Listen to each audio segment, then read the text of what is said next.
আসসালামু আলাইকুম প্রিয় দর্শক, চ্যানেল আই সংবাদে আপনাদের সঙ্গে আছি আমি সামির হোসেন। বিস্তারিত সংবাদের শুরুতেই জানিয়ে দিচ্ছি ফ্রেশ ড্রিঙ্কিং ওয়াটার সংবাদ শিরোনামগুলো।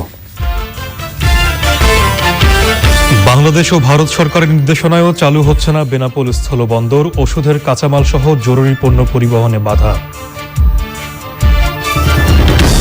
রাজধানীতে সীমিত পরিসরে মার্কেট চালুর পাশাপাশি খুলছে বেসরকারি প্রতিষ্ঠান, যান চলাচল আর জনসমাগম নিয়ন্ত্রণে নাকাল পুলিশ।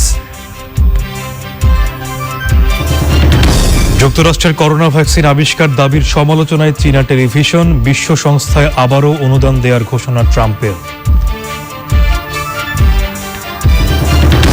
ঘূর্ণিঝড় আম্পান উত্তর পশ্চিম দিকে এগিয়ে একই এলাকায়, দেশের 4টি সমুদ্র বন্দরের জন্য 4 নম্বর হুঁশিয়ারি সংকেত।